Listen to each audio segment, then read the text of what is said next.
Aku memilih kamu, bukan kamulah yang memilih aku. Dan aku memilih kamu untuk kamu berbuah kekal. Yohanes 15 ayat 16.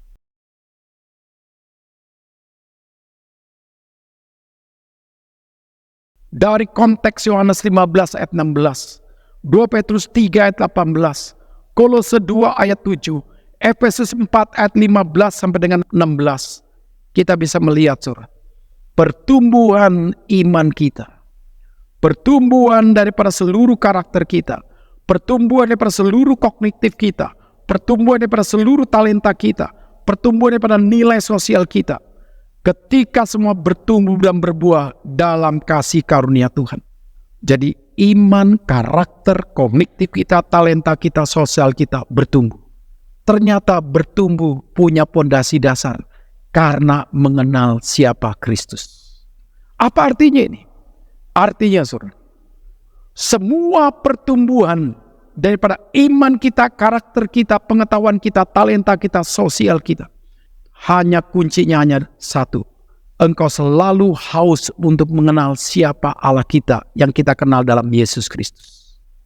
Tanpa engkau baca Alkitab, tanpa engkau mau mendalami akan firman dengan baik, jangan harap kita akan bertumbuh dan berbuah bagi Tuhan. Nah, disinilah kita harus menjadi orang yang haus dan lapar akan firman Tuhan. Nah, kita orang tua, jangan bangga anakmu bertumbuh secara fisik. Itu sama pohon bertumbuh secara vegetatif. Batangnya makin besar, daunnya makin berlimpah, tapi tidak punya bakal pertumbuhan generatif. Jadi di dalam bagian inilah, setiap kita orang tua, jalankan juga tugas peranmu, pendidik rohani untuk anak-anakmu, pendidik iman untuk anak-anakmu, pendidik karakter untuk anak-anakmu, pendidik pengetahuan untuk anak-anakmu, pendidik supaya talenta anak kita berkembang bagi Tuhan, dan perkembangan sosial juga bagi Tuhan. Kalau 5 bagian ini, setiap kita orang tua bisa menjalankan, dan semua ini akhirnya memiliki buah di depan bagi Tuhan, kita menjadi orang tua yang berkenan di hati Tuhan. Kegagalan zaman sekarang suka kebalik. Sosial jadi lebih penting. Talenta dibuang. Pengetahuan kadang-kadang dianggap penting, tapi tidak dituntut untuk menjadi yang tertinggi, hanya secukupnya saja. Karakter kadang-kadang tidak diperhatikan, apalagi iman dibiarkan. Maka salah satu orang tua, engkau punya pedang keadilan di rumah. Pedang keadilan itu adalah anak tidak boleh ngomong tidak. Ketika kita ngomong setiap weekend adalah hari untuk Tuhan dan keluarga, semua harus kumpul. Saat itulah engkau sedang melakukan satu pedang disiplin untuk anak-anak hari weekend mengutamakan Tuhan dan keluarga. Kalau setiap orang tua tidak punya pedang keadilan, anak yang akan menindih kita akan menekan kita. Kita kehilangan otoritas dan wibawa.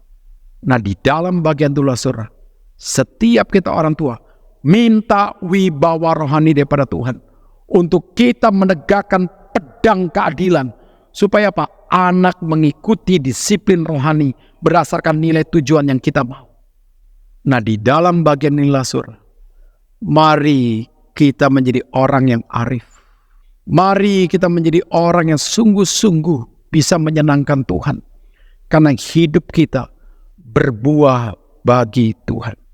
Dan ketika bertumbuh berbuah dalam kasih karunia, semua ini hanya kita lihat, ini pun dalam garis, semua karena kebaikan Tuhan. Dan pintunya melalui pertobatan dan kelahiran baru. Jadi dalam bagian inilah saudara, kalau engkau mau bertobat, itu kunci engkau bisa berbuah. Kalau engkau sudah berbuah, pasti engkau bisa hidup terus memuliakan Dia.